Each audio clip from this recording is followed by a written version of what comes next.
how do you reflect on this season as a whole? I think as an organization, which I speak about as a whole, like we've did things that we said we were going to do, and then we did things that we said that we wanted to do but didn't do, which was the Super Bowl. When it comes down to it, right, we were 6-6 at one point. The world counted us out. Everybody turned and their back. Then we went on a run and won every game, won the division, hosted 2 playoff games home, which we have never done, and ended like how we ended, which we continue to go head to head and toe to toe with the best of the best, which just shows us that we are right there. It sucks truly to hear that every year that we're right there, but it's hard to be right there every year with teams that change every year. Like the question will get asked, like, oh, the team won't be the same. Yes, the team will not be the same, but we continue to get to a place that the world won't think that we're going to get to every year. So I think that that's a big reflection of our coaching, of our organization, McDermott, Cromer, the coaches, and the energy that is surrounded by in this place that keeps us going. So how do you get past the points you've been getting to? I don't have the answer yet. Dion, you talked about the team changing. One guy who's definitely going to be here next year is Josh Allen. What type of season did he have, and what's left in the tank for him? Josh had the best season. Man, listen, if I could tell you, Josh had an MVP season, right? Josh had an MVP season based off of numbers, based off of skill, based off of, presence on the football field, based on all of that. People were talking about interceptions. Like, oh, he's not a MVP guy because of the interceptions. But when it comes down to it, the offense has been on the field significantly more than these other teams. Our team has been our offense has been on the football field. He's had significantly a larger amount of passes than the regular person. So when you're on the field throwing the ball more, the percentage of error is going to go up. And hey, man, he's thrown interceptions, and we've won games. So I don't care. I think that Josh is the MVP of our team, of our league, of our everything, and he shows it, and it sucks that we lost, but that performance that the kid put on yesterday was crazy. It's insane. Hey, man, I love ball, and I give credit where credit is supposed to be, and Josh Allen, he's the quarterback that I would love to block for the rest of my life, forever. He's that guy, man, and he makes it easy for all of us to play football. Selfishly, he makes it easy for us to play ball. And I'm 17, man, 17 tatted. So, yeah. Dion, do you worry about the window of opportunity? I mean, salary cap, things, there's a lot of factors, right? Yeah. Steph has kind of acknowledged this. He did earlier on in training camp, and Josh said no, but there's a window for a team as far as getting to the Super Bowl and winning it. Are you concerned about the time associated with that getting short? I think that's a great question. I think that window of opportunity definitely shows itself on paper, right? And then you go through a season, and that window of opportunity can show itself through heart and effort. And I think with the people that are here that are driving the spirits of our team, our window of opportunity will always be there. As long as we have a McDermott as our coach, I'm confident in everything that we have to do to win.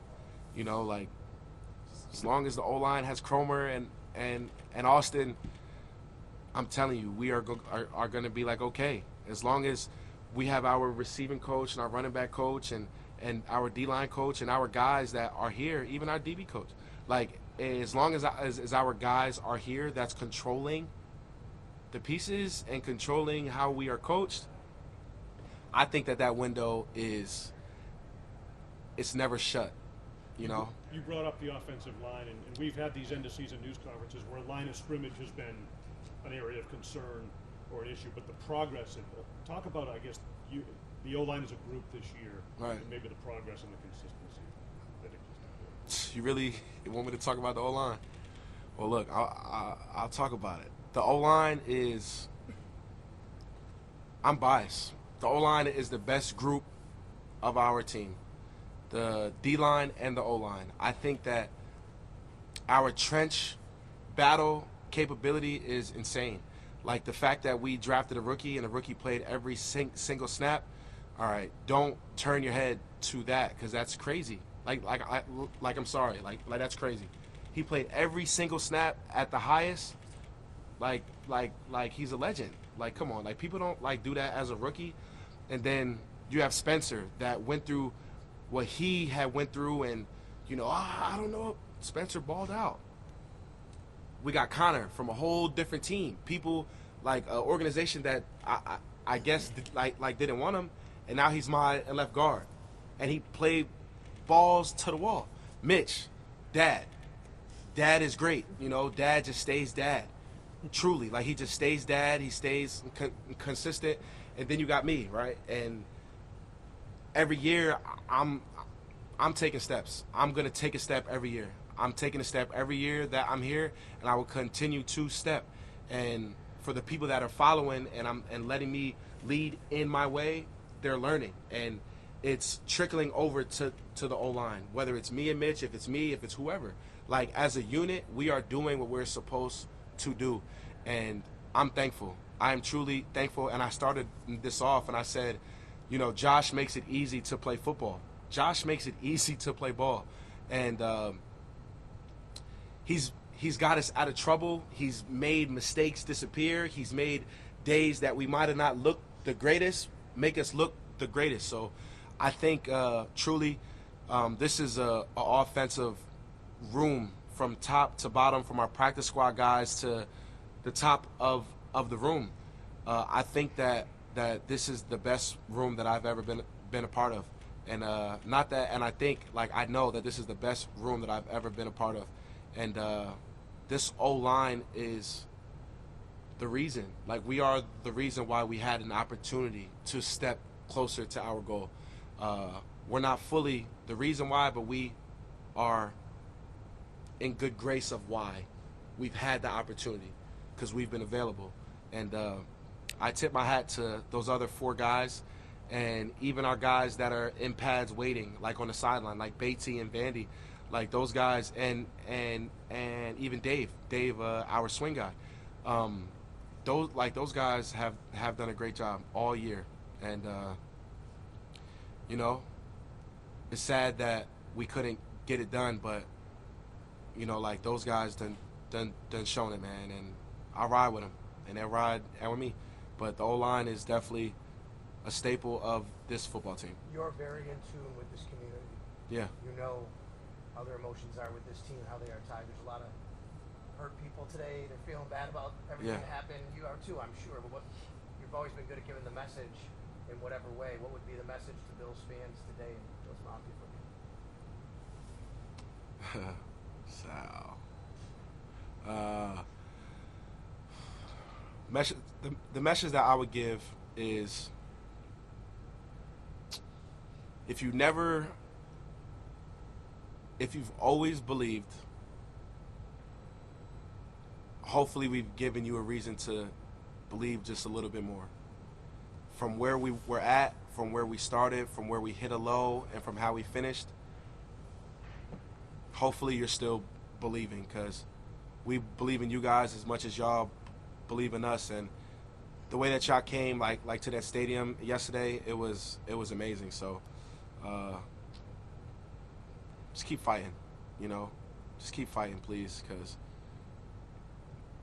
it takes your strongest punch, and it takes the strongest positive energy to create the powerful punch.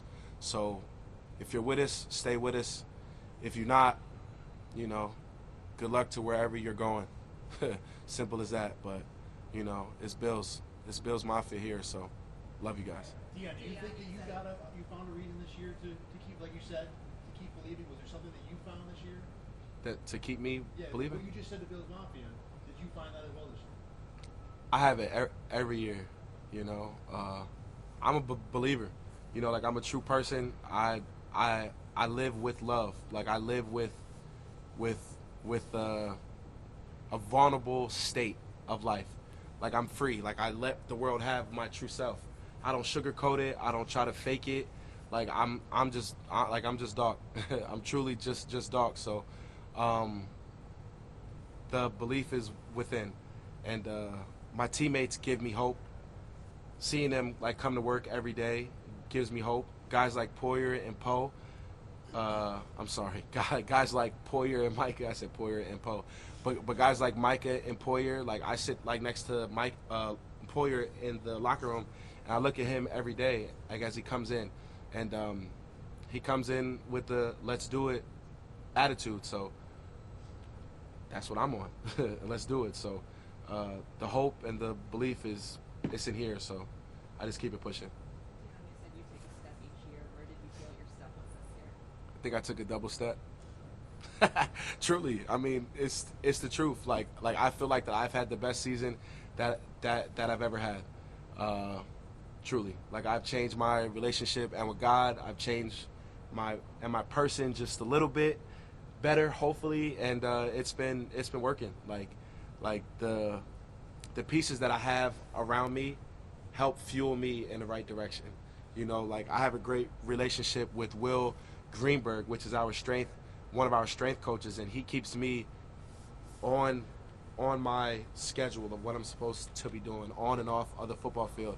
Then my marketing team, like everybody that I have around me, they have been doing a great job of keeping me on point of what I should be doing and what I'm doing well, and giving me positive and non-positive feedback. Like, tell me like when I'm doing right, tell me like when I'm doing wrong, tell me if I'm being too much, tell me if I'm being too little, tell me if I need to be present, tell me if, all right, Dion, like, you need to chill, like, just but it's been working. But hopefully I answered your question.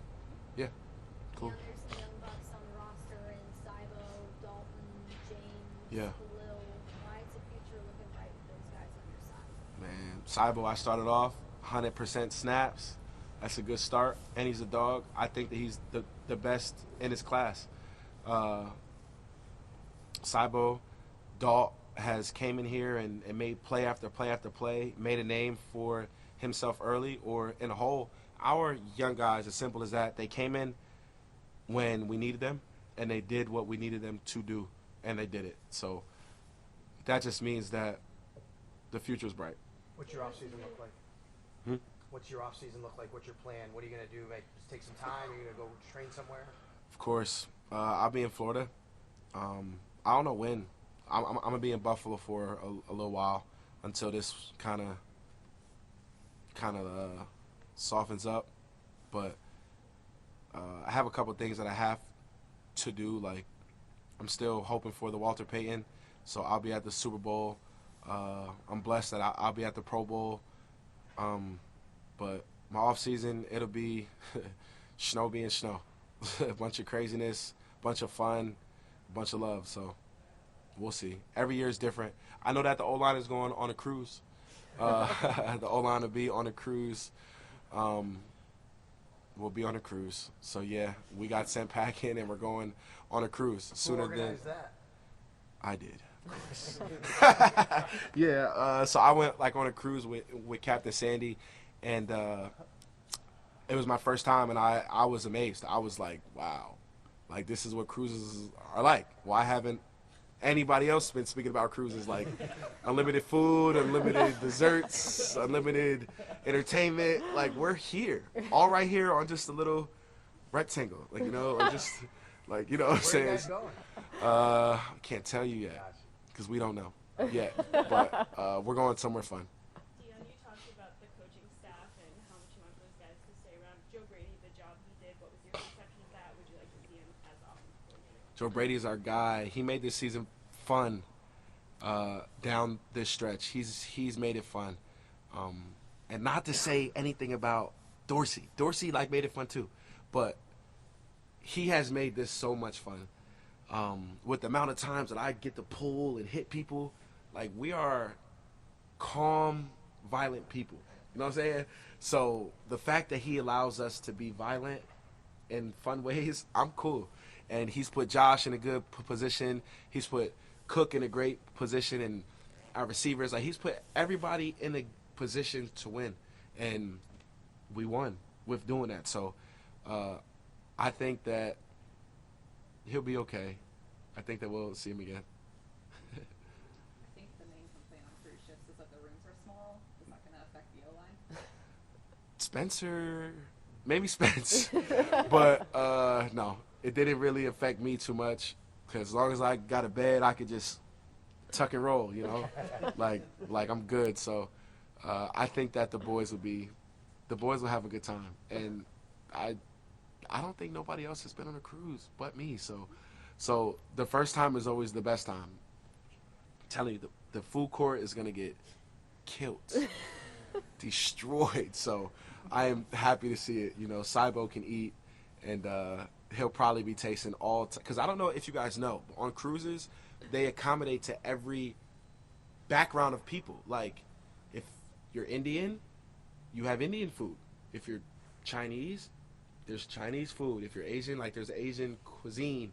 There's American food. There's Italian food. There's every race, every background has their niche on the boat. So you get to, oh my God. So you get to have a good time. So I'm excited to see those guys' eyes open up like wow. So I'm excited. I'm excited, man. Yeah, for sure. Appreciate y'all. Some Shirley Temples. Oh, for sure. On deck. I'm be lit.